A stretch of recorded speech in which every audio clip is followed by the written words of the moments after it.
Graça e paz, Igreja do Avivamento. Todo mundo feliz? Amém? Está esfriando, mas eu gosto do frio, né? Tem gente que gosta mais do calor, eu gosto do frio. O frio eu sinto mais disposto, mais animado. Eu gosto de ir para a neve. Meu sonho foi conhecer a neve. É uma maravilha, bênção de Deus. Abra sua Bíblia em Êxodo, capítulo 3, versículo 11, ou acompanhe no telão. Êxodo capítulo 3, versículo 11.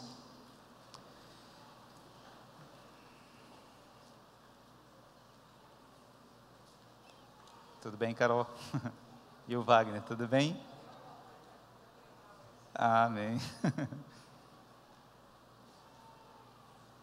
Então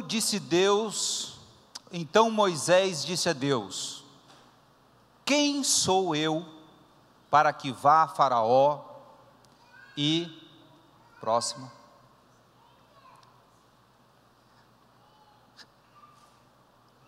Vamos pegar o texto aqui? Faltou o texto aí, né? Faltou no versículo 11, né? Diz aqui: então Moisés disse a Deus: quem sou eu para que vá a Faraó e tire do Egito os filhos de Israel? Versículo 12. E respondeu-lhe Deus: certamente eu serei contigo, e isso te será por sinal de que eu te enviei. Quando houveres tirado do Egito o meu povo, servireis a Deus neste monte. Versículo 13. Então disse Moisés a Deus: eis que quando eu for aos filhos de Israel e lhes disser: o Deus de vossos pais, segue lá, me enviou a vós, e eles me perguntarem: qual é o seu nome? Que lhes direi? Versículo 14. Respondeu-lhe Deus a Moisés: eu sou o que sou. E disse mais: assim dirás aos olhos de Israel: eu sou, me enviou a vós. Curve a sua cabeça, feche os seus olhos. Pai, em nome do Senhor Jesus, nós chamamos a presença do Teu Espírito para nos dar entendimento acerca da Tua Palavra. Na Tua Palavra a vida, na Tua Palavra a cura, na Tua Palavra a libertação. Na Tua Palavra, Senhor, existem todos os recursos para sermos bem-sucedidos, para vivermos o melhor do que o Senhor tem nessa terra para o homem. Pai, então, em nome de Jesus, chamamos a presença do Teu Espírito para nos instruir, para nos dar entendimento e para nos dar a Tua unção de revelação para a glória do Teu nome. Quem crê, diga amém, amém. O título dessa ministração é o poder do eu sou. Eu sou é um dos nomes de Deus que constam na Bíblia. A Bíblia revela a Deus por vários nomes, aproximadamente 12 ou 13, alguns dizem 8, outros 12, outros 13, nomes pelos quais Deus se revela ao seu povo. Deus se revela à humanidade através de nomes, e um dos nomes, inclusive impronunciados por Israel, é a expressão eu sou, porque eles entendem que essa expressão contém em si o nome de Deus. Mas todas as vezes que Deus se revelou por um nome, foi de acordo com uma determinada situação. Havia uma circunstância através da qual Deus manifestava o seu nome para atender exatamente o questionamento que se colocava naquela circunstância. Nós lembramos, por exemplo, que quando Deus se revela como Jeová Jiré, o Senhor que provê, foi justamente naquela situação em que Abraão estava caminhando com Isaque para o sacrifício, para a entrega, e Isaque questionou ao seu pai, porque onde estava o sacrifício, onde estava o cordeiro para ser sacrificado? Então Abraão, ali ensinando o seu filho, diz: Deus proverá. E ali ficou o nome Jeová Jiré. Eu sou, se revelou numa situação específica na vida de Moisés. Moisés estava enfrentando uma grande crise de identidade, uma grave crise de identidade. E ali Deus se revela a Moisés como eu sou. O título dessa ministração é O Poder do Eu Sou. Diga comigo: o poder do eu sou. Talvez todos nós já tenhamos passado ou estejamos passando por alguma crise de identidade. Talvez uma crise de identidade em relação à vida profissional, talvez uma crise de identidade em relação à vida emocional, talvez uma crise de identidade em relação ao próprio casamento, talvez uma crise de identidade em relação ao seu posicionamento na sociedade. Talvez você esteja passando diversas destas crises de identidade, ou talvez você esteja passando todas estas crises de identidade.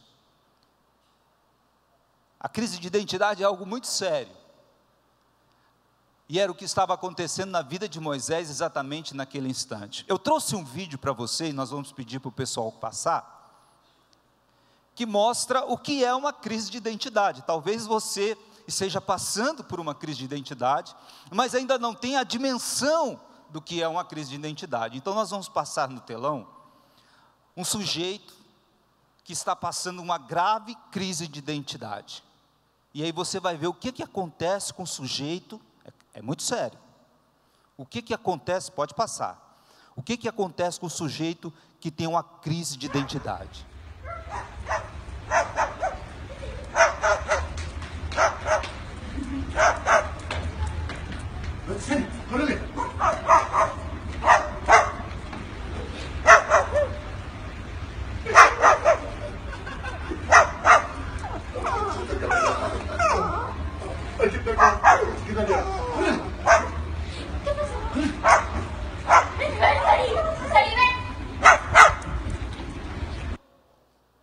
Dê um aplauso ao Senhor.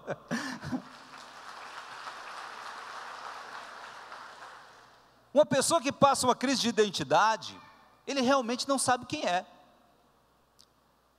A calopsita ali, né?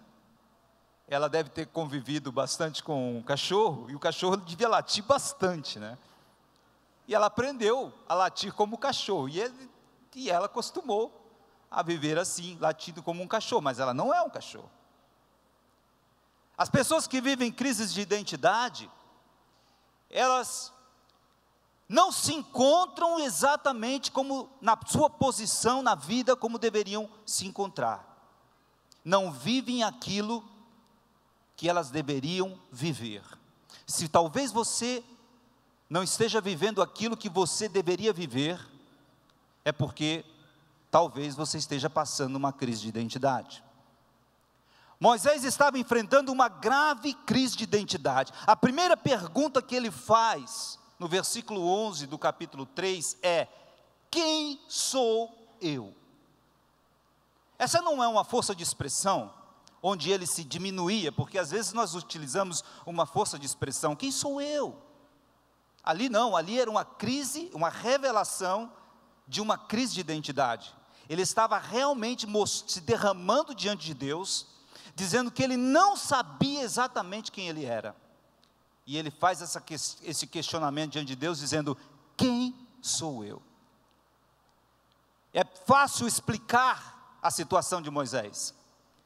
Moisés era o terceiro filho de uma família de hebreus que viviam no Egito e eram escravos no Egito.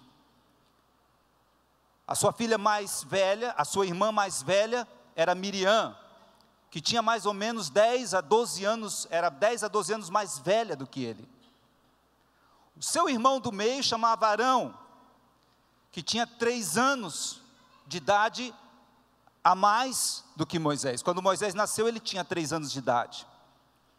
Quando Moisés nasceu, havia um decreto sobre o Egito, de que todo menino, toda criança, homem que nascesse, ele deveria ser morto pelas próprias parteiras.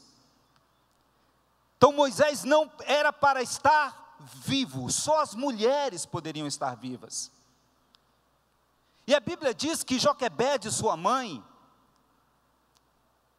ela escondeu o menino por 3 meses, escondeu, ele nasceu, e a própria parteira, que as parteiras eram determinadas pelos egípcios, concordou em não matar Moisés. Moisés era para ter nascido morto, era para ter morrido ao nascimento. Começa aí a sua crise de identidade. Na verdade, Moisés sequer teve um nome até os 3 meses de idade, porque durante 3 meses ele foi escondido pela sua mãe. Durante 3 meses Moisés não existia na sociedade. Durante 3 meses Moisés não podia ser celebrado, Moisés não podia ser amado, Moisés não podia ser tocado, ser querido pelas pessoas. E como eu disse, sequer ele teve um nome, porque o seu nome foi dado quando ele tinha 3 meses de idade, quando ele foi retirado das águas pela filha de Faraó, e ali lhe atribuído o nome de Moshuá, ou Moisés. Somente a partir de 3 meses ele teve um nome. Moisés foi criado por sua mãe hebreia, no meio dos escravos ela estava, mas ele cresceu no palácio como um príncipe.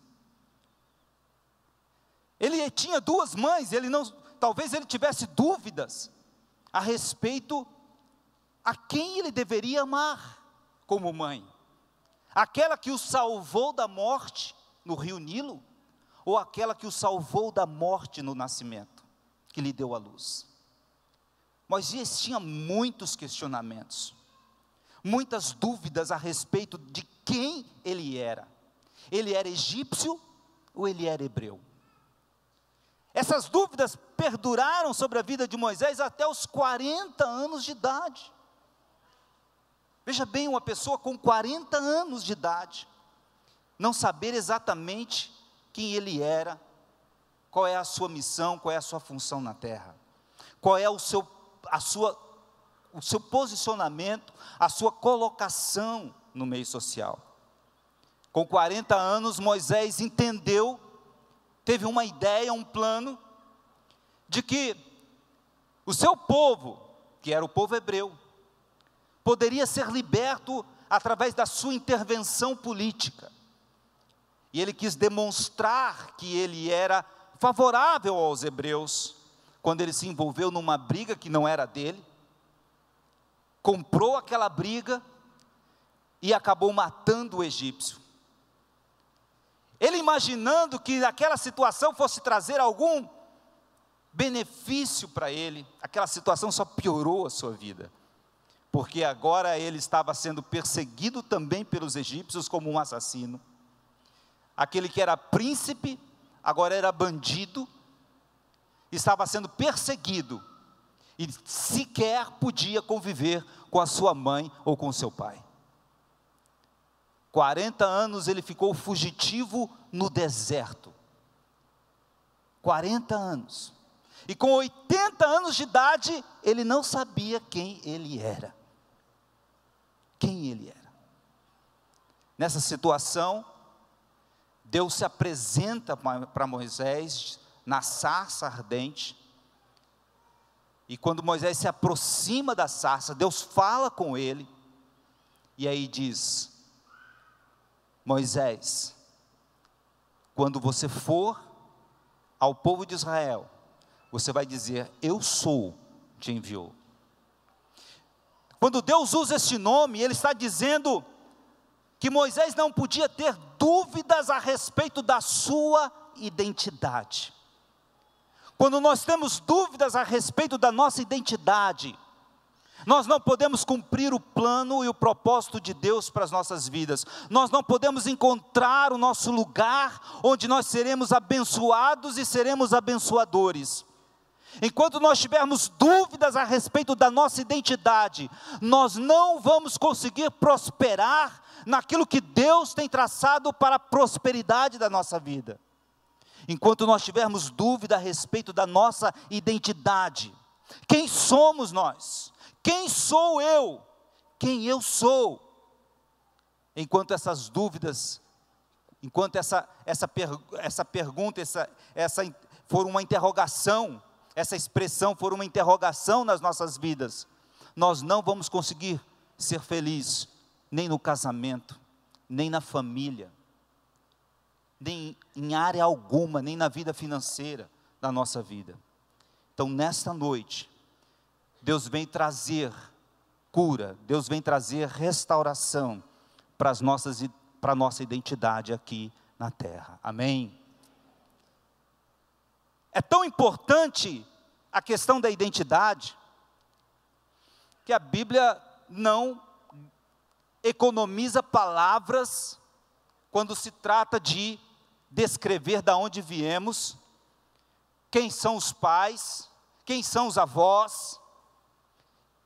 E há livros que tratam especificamente de genealogias.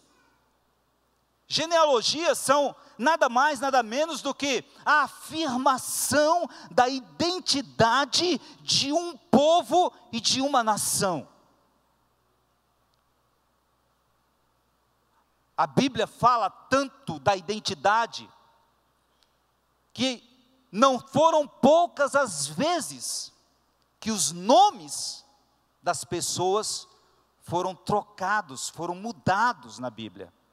Deus mudou o nome de pessoas, pessoas mudavam o nome de pessoas, pessoas mudavam seus próprios nomes, Jesus mudava os nomes das pessoas. Tal a relevância da identidade. A identidade que não serve, a identidade que não funciona, a identidade que não se adequa, ela tem que ser mudada. A identidade que não é uma identidade real, que é uma identidade fingida ou falseada. Hoje nós falamos de fake, né? Tem Facebook fake, tem Instagram fake, onde as pessoas usam identidades falsas. E quando as pessoas não usam identidades falsas, elas mesmas se identificam falsamente, passando uma imagem que não é realidade. Às vezes as pessoas estão ali mostrando alegria, mostrando contentamento, mostrando que está tudo bem, está tudo bom, está bom demais, e por dentro a coisa não está nada assim. São falsas identidades. Essa é uma noite que Deus quer revelar a nós, a nossa identidade. Quem você realmente é e quem eu realmente sou. E a partir daí, se nossa identidade vivida não estiver de acordo com a identidade revelada, Deus vai mudar a nossa identidade. Eu estou pronto para isso. Você está pronto para isso? Amém? Jó capítulo 1, versículo 21. Jó sabia muito bem em quem ele cria. Jó sabia muito bem quem ele era. Jó capítulo 1, versículo 21. Ele disse: nu saí do ventre de minha mãe, e nu tornarei para lá. Continua: o Senhor deu, o Senhor o tirou, bendito seja o nome do Senhor. Jó mostra aí que a sua identidade não dependia do que ele tinha, mas dependia do que ele era. Infelizmente, o pior nível da crise de identidade é quando nós substituirmos a crise do eu, a crise do ser, pela crise do ter. Quando as pessoas passam a se identificar pelos que elas têm, ou pelo que elas não têm, quando as pessoas passam a pensar e a viver de acordo com o que elas têm, ou de acordo com o que elas não têm, essa é a pior crise de identidade, é o pior nível de crise de identidade que a pessoa possa viver. Pessoas que se medem pelo que elas podem comprar, pessoas que se medem pelo que elas podem usufruir, pessoas que baseiam a sua felicidade, baseiam o seu momento de vida por aquilo que elas têm, ou como está a conta do banco, e se movem, e se alegram ou se entristecem, e vivem em cima dessas coisas. Jó sabia muito bem quem ele era, e ele disse: se Deus tirar tudo de mim, não vai fazer a menor diferença. Veja comigo Jó capítulo 13, versículo 15. Capítulo 13, versículo 15. Olha o que ele diz, olha o grau de confiança que ele tinha em Deus. Ainda que ele me mate, ali está matará, né? Ainda que ele me mate, nele esperarei. Eis que ele me matará, mas nele não. Essa versão está muito ruim, né? Está muito ruim, né? Mas põe lá, volta lá. Eis que ele me matará, não tenho esperança com... Não, essa versão está muito ruim. A minha Bíblia diz o seguinte, vamos ler aqui, ó. Ainda que ele me mate, nele esperarei. Não é isso que diz assim? Ainda que ele me mate, nele... isso, agora sim. Ainda que ele me mate, nele esperarei. Olha a confiança, a certeza de Jó, o nível de identidade que ele tinha em Deus, que não estava dependente nem pendente do ter, mas do ser.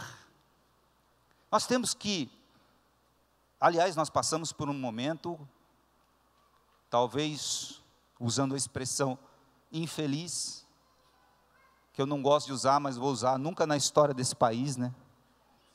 Meu Deus do céu. Esse nunca na história desse país ficou famoso, infelizmente, né? Nunca passamos uma situação dessa. Mas é bom que toda essa sujeira mesmo se revele, isso tudo é a mão de Deus para mudar a nossa nação, amém? Vai ficar melhor e vai ficar melhor, eu creio, porque Deus está respondendo às orações da igreja. Você crê? Dê um aplauso ao Senhor. Glória a Deus.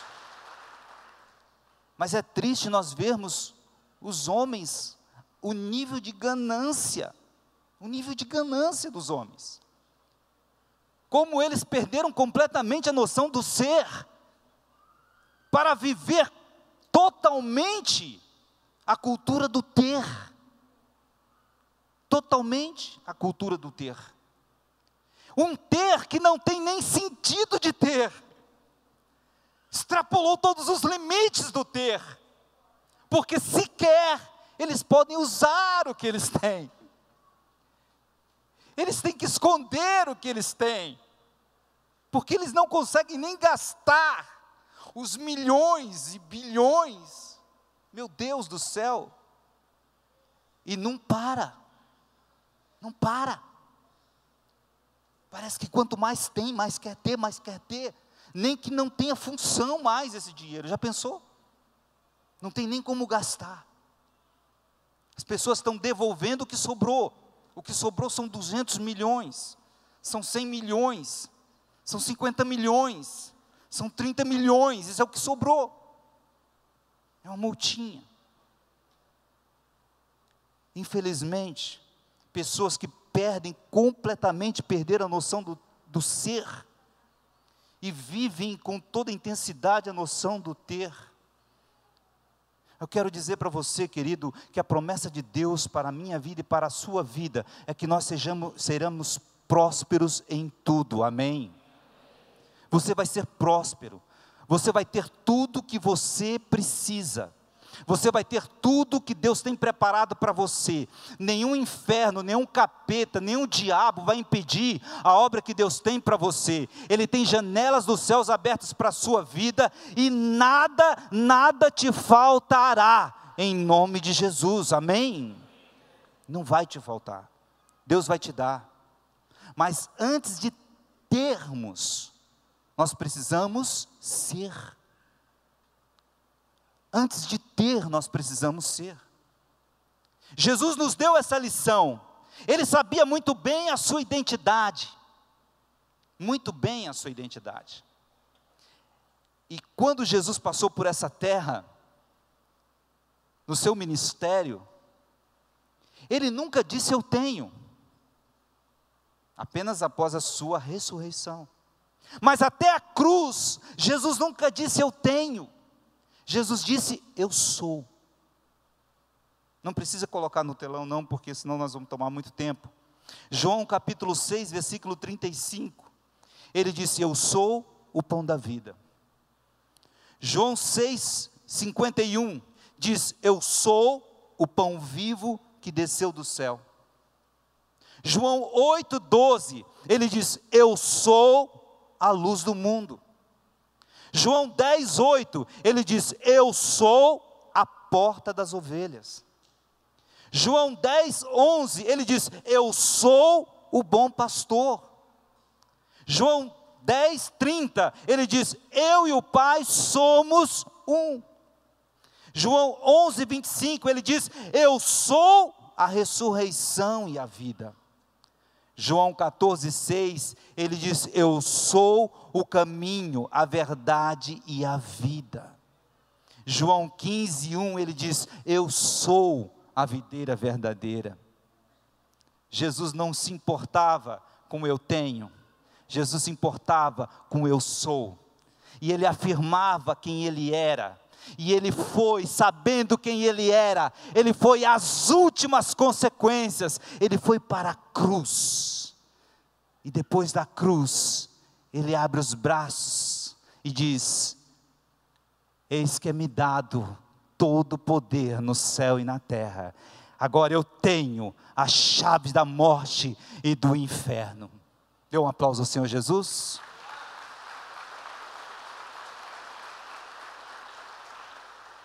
Só depois que ele foi para a cruz, ele pôde dizer eu tenho, porque ele sabia a sua missão, ele sabia quem ele era, ele sabia da importância da sua identidade. Em João 8, 58 e 59, coloca na tela para mim, por favor. Jesus trazia grandes dificuldades para os religiosos na época, porque ele se identificava como filho de Deus. Disse-lhe Jesus, em verdade vos digo que, antes que Abraão existisse, eu sou. Olha só, eu sou. Quando ele disse essa expressão, eu sou, olha o que aconteceu no 59. Então pegarem pedras, para lhe atirarem, para o apedrejarem. Quando ele disse, eu sou, antes de Abraão, Jesus sabia quem ele era exatamente, e a importância da sua declaração, mexeu com os religiosos, e eles imediatamente pegaram em pedras para apedrejar Jesus. Jesus tinha uma alma humana, o seu espírito era o Espírito de Deus, mas ele tinha uma alma humana.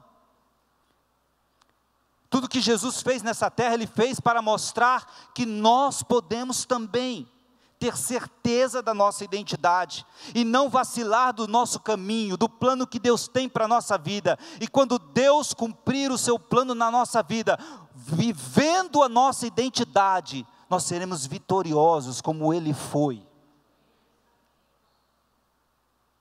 Jesus poderia ter desistido. Jesus foi levado para ser tentado pelo diabo. Jesus poderia ter fraquejado, poderia ter fracassado, porque ele tinha uma alma humana. E por isso ele estava sujeito às mesmas paixões que nós. Mas ele diz, como ele venceu, assim como ele venceu, dando prioridade ao Espírito, assim também nós podemos deixar a nossa alma de lado e viver uma vida no Espírito de Deus. Amém? Deixar o eu tenho para viver o eu sou. É claro que muitas vezes nós nos deparamos com situações que mexem conosco. E aí a gente questiona, o que está acontecendo comigo? O que está acontecendo? E aí a gente começa a ter dúvidas a respeito da nossa identidade. Por exemplo, quando você acorda de manhã e se olha para o espelho, quem você vê? Quem você vê? Talvez você veja uma pessoa que está envelhecendo. Talvez você veja uma pessoa que já foi bonito ou bonita no passado e hoje não está tão assim. Talvez você veja uma pessoa que já foi magrinho e agora já está mais gordinho. Como que você se vê no espelho? Como você se relaciona com você mesmo? Como você se acha? Como você se entende? Como você se compreende? É natural que as pessoas, com o passar do tempo, vão mudando, é natural. Até para Jesus, né, naquele episódio mesmo do 58, no 57, deram 50 anos para Jesus. Sabia que deram 50 anos para Jesus? Jesus tinha só 32. Olha lá o versículo 57. 57, 8:57. Disseram, pois, Jesus, ainda não tem 50 anos. Foram falar com Jesus assim, mas ainda não tem uns 50 anos e já viste Abraão? Deram 50 anos para Jesus, ou mais ou menos 50 anos. Ele tinha só 32, Jesus realmente devia estar meio judiado. Com trabalho, com esforço, cansado. Como é que você se vê e como é que você se vê no espelho? Tem uma brincadeira que diz que Deus te deu um corpinho perfeito. Deus te deu um corpinho perfeito. Foi você que estragou tudo. É brincadeira, tá? É natural que essas coisas aconteçam, que as mudanças venham. É natural. Tem gente que vai ficando melhor, né? Vai passando o tempo, vai ficando melhor. Alguém já viu a foto do pastor Clodoilson quando ele era jovem? Isso é um elogio, viu, pastor? O pastor Clodoilson era muito feio, irmãos. É muito magrinho, muito esquisito, né? Hoje ele é um gatão, bonitão. Aí, o tempo está fazendo muito bem a ele, né? Então tem pessoas que vão melhorando. Mas eu quero dizer para você que você sempre está melhorando diante de Deus. Quando Deus olha para você, Ele te vê melhor do que ontem. Eu espero que sim, né? Porque essa é a nossa missão. Fazer de cada dia um progresso, fazer de cada dia algo melhor para nós. Então, quando você se vê no espelho, você tem que ver o ponto de vista de Deus. O ponto de vista de Deus. Como Deus te vê.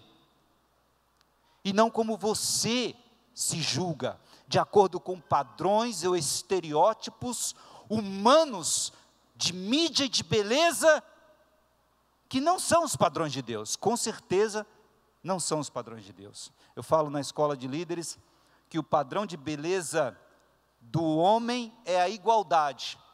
Tudo que é igual é bonito. Se você colocar 2 sapatos iguais, é bonito. Se você colocar 2 sapatos diferentes, é feio. Claro. O padrão do homem é a igualdade. O padrão de Deus é a diversidade.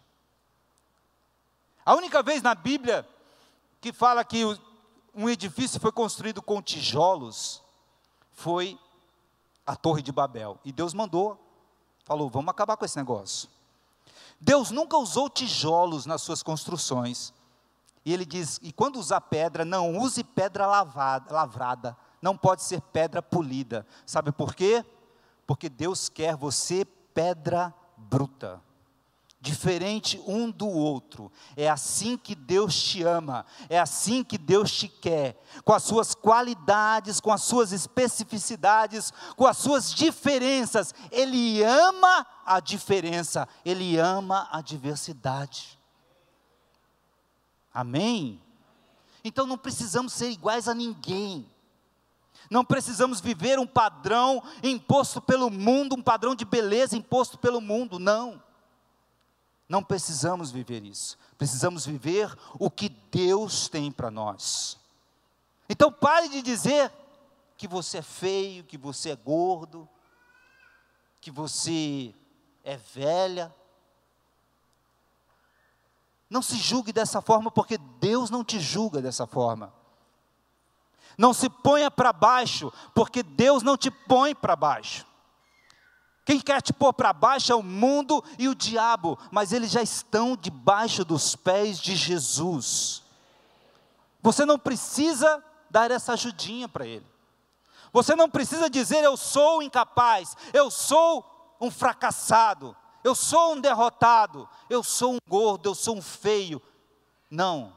Você é um filho de Deus, você é um homem de Deus, você é uma mulher de Deus, você é um príncipe, você é uma princesa para o Senhor Jesus. Dê um aplauso a Ele.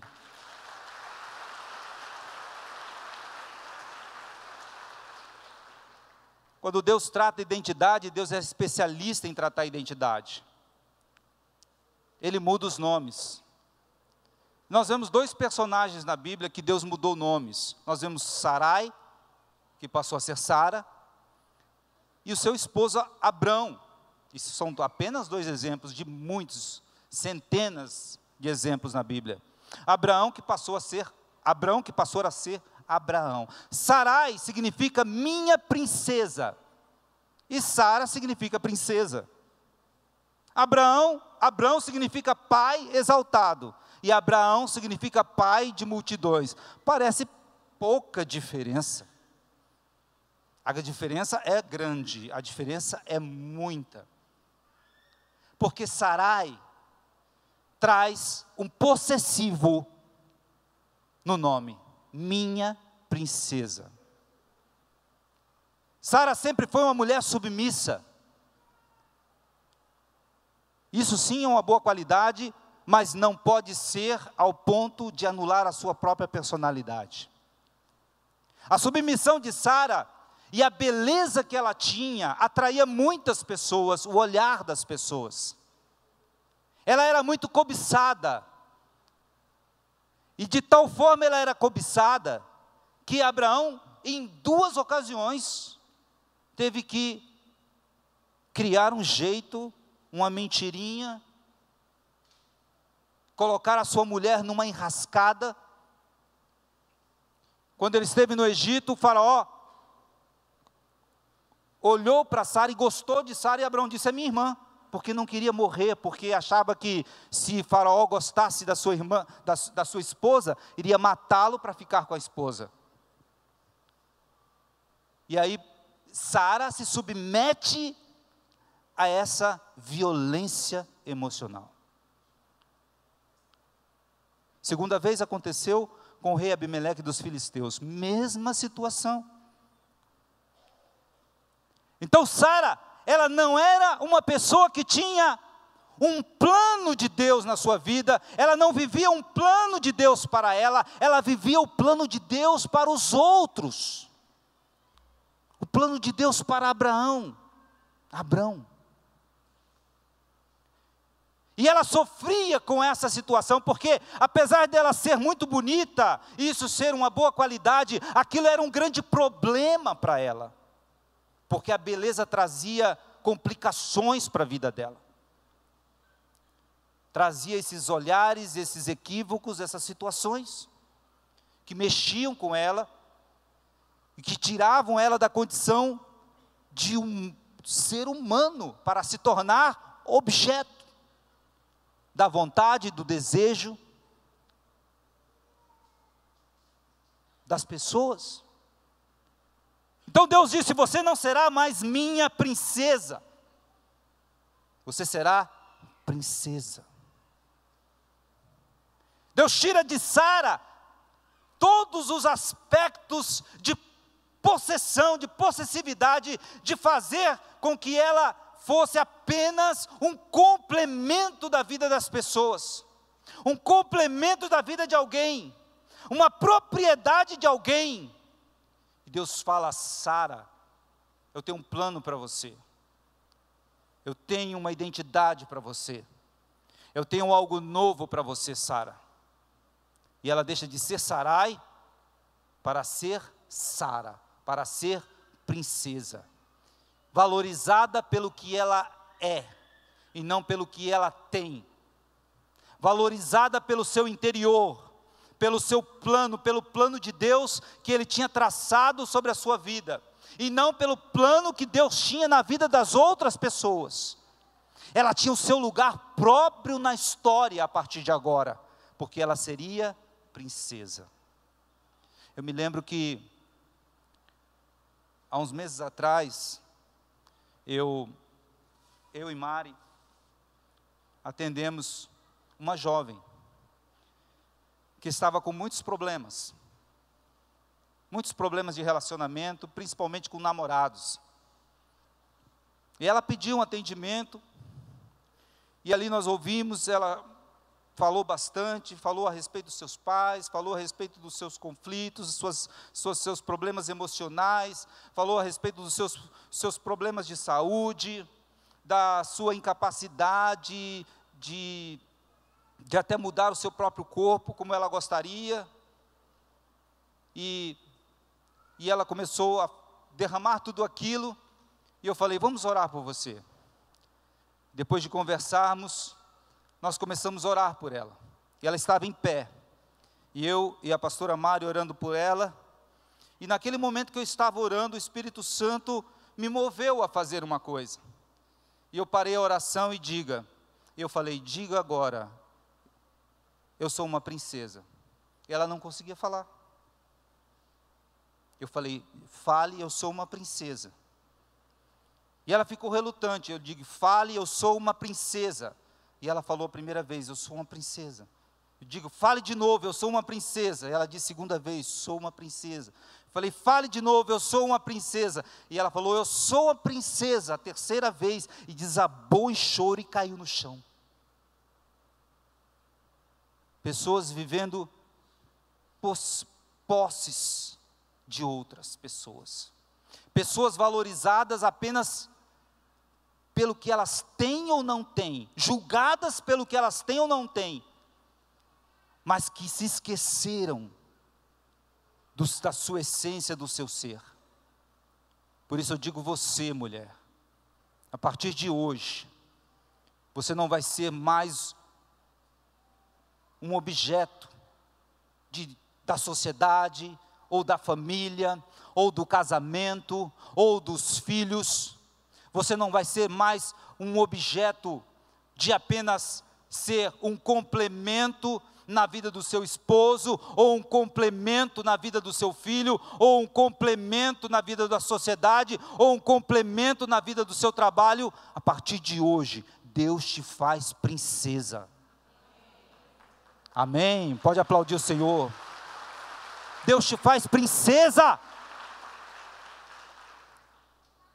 Você vai ser valorizada pelo que você é, não pelo que você tem, não pela sua aparência, não pelo seu aspecto, não, mas pelo que você é. Você crê? Diga: eu creio e eu recebo. Abrão também foi mudado. Abrão significa pai exaltado, ou príncipe de Harã, tanto faz. Mas o que é interessante é que Abrão, Terá, que era o pai de Abraão, colocou esse nome nele como uma satisfação pessoal. Tera colocou esse nome em Abrão e disse: esse menino vai ser o meu orgulho. Quando ele diz pai exaltado, ele estava falando dele, não estava falando de Abrão, estava falando dele. Ou pode ser príncipe de Harã, que foi a cidade aonde ele queria constituir ali o seu território, porque ele saiu de Ur dos Caldeus na direção à terra prometida, a Canaã, mas parou em Padã Harã, e ali em Harã ele passou a viver. Ele tinha algo com Harã. De qualquer forma, era um projeto pessoal dele. Abrão era um projeto do seu pai, não era um projeto próprio. E quando Deus se encontra com Abrão, ele muda o nome dele e diz: a partir de hoje serás Abraão. Você será pai de muitas nações. Você será pai de multidões. E a partir dali, Abrão passa a ser Abraão, com uma missão, uma identidade própria. Homens, vocês não estão na terra apenas para ser uma satisfação, uma realização do desejo do seu pai, do desejo da família, daquilo que imaginaram para você, ou daquilo que falam para você do que você é, ou que você deve ser. Você vai ser aquilo que Deus tem planejado para a sua vida, e você será, em nome de Jesus. Se você crê e recebe, diga amém. Diga: eu recebo. Peço para a equipe de louvor vir aqui. Jesus trocou o nome de Pedro, ele se chamava Simão. Jesus trocou o nome de Tiago e João. Eles eram filhos de Zebedeu e passaram a ser Tiago e João de Boanerges, que significa filhos do trovão. Por quê? Simão era alguém inconstante, vacilante. Simão significa caniço, que vacila, que se mexe, qualquer ventinho leva. Mas ele mudou para pedra, determinado, pessoa decidida, que não varia, que não muda. Tiago e João eram filhos de Zebedeu, que era um importante empresário da pesca, mas Jesus mudou o nome deles para Boanerges, que significa filhos do trovão, ressaltando o lado espiritual da vida deles. Vocês vão voar, mas vão voar no espírito. Vocês vão ser eletrizantes, mas eletrizantes no espírito. Vocês vão ser conquistadores, mas conquistadores no espírito. E assim Deus faz conosco. Gostaria que vocês se colocassem em pé.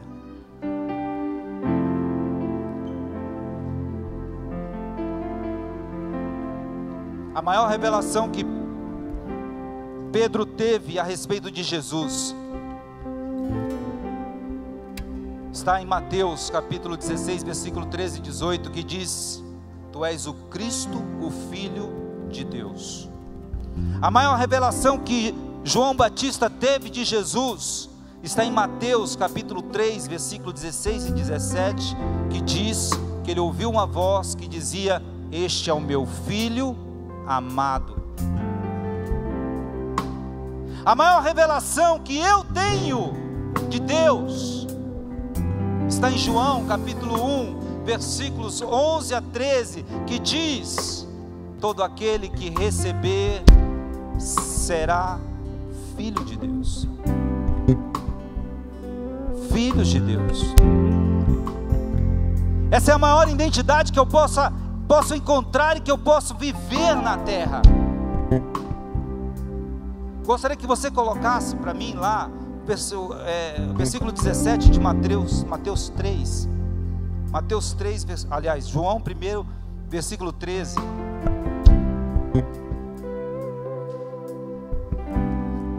João 1, versículos 11 e 13. A maior revelação que Deus pode te dar. Diga assim: você tem Bíblia aí? Quem tem a Bíblia? Às vezes a gente não está trazendo porque está no celular, alguma coisa assim. Mas levante a sua Bíblia aí. Diga assim: essa é minha Bíblia. Vamos de novo? Essa é minha Bíblia. Eu sou o que a Bíblia diz que eu sou. Eu tenho o que a Bíblia diz que eu tenho. Eu posso o que a Bíblia diz que eu posso. A maior revelação que nós podemos ter da nossa identidade: veio para o que era seu, os seus não receberam. Versículo 12. Mas a todos quanto receberam, deu-lhes poder de serem feitos filhos de Deus, aos que creem no seu nome. Versículo 13. Os quais não nasceram do sangue, nem da vontade da carne, nem da vontade do homem, mas de Deus. Deixa aí. Não nasceu da vontade do homem. A partir do momento em que você recebe a Jesus, e que você recebe a identidade de filho de Deus, começou uma nova história na terra. Começou uma nova história na sua vida. Você não está aqui mais por vontade do seu pai nem da sua mãe. Você não está mais nessa terra porque foi um acaso, um descuido do seu pai ou da sua mãe. Você não está aqui porque, sei lá, aconteceu um imprevisto com a sua mãe ou aconteceu um imprevisto com o seu pai. Não. A partir do momento em que você aceita Jesus e passa a ser filho de Deus, você tem uma nova identidade. Você não nasceu da vontade do sangue, você não nasceu da vontade da carne, você não nasceu da vontade do homem, mas você nasceu de Deus. Você não está aqui por acaso. Você não nasceu por acaso. Você não vive por acaso. Você não tem uma vida que não tem rumo. Você não está aqui sem direção. Você está aqui na direção e na vontade de Deus. E a partir de hoje, o que Deus quer que você leve para você é essa identidade de filho de Deus. Diga: eu sou filho de Deus. Eu sou filho de Deus. Eu sou um homem de Deus. Eu sou uma mulher de Deus. Eu sou linda. As mulheres digam: eu sou linda. Eu sou linda. Eu sou linda e maravilhosa. Diga os homens: eu sou lindo. Eu sou maravilhoso. Eu sou um homem de Deus. Eu sou santo. Eu sou separado para Deus. Diga os homens: eu sou um sucesso. Eu sou um sucesso. Digam todos: eu sou um sucesso. Eu sou um sucesso de Deus. Eu sou um sucesso de Deus. Eu vivo para Deus. Eu sou filho de Deus.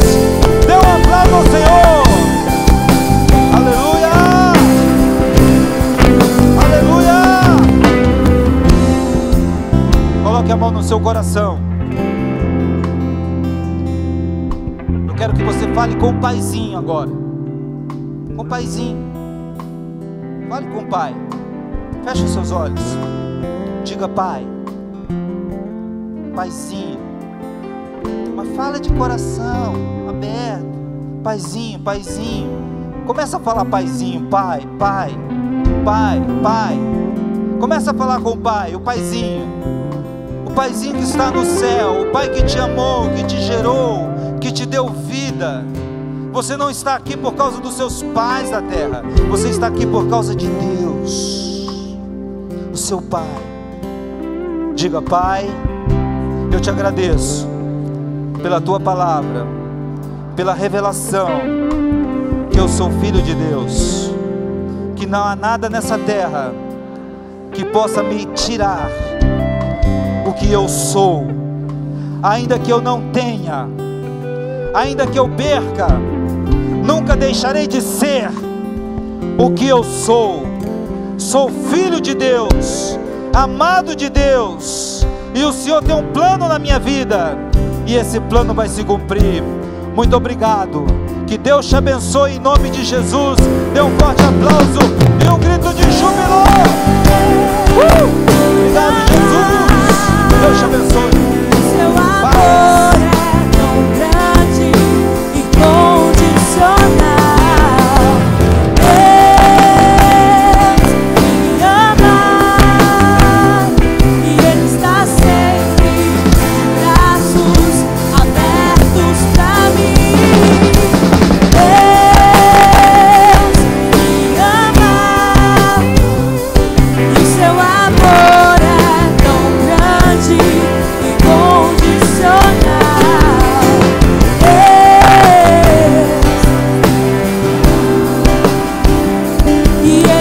Sempre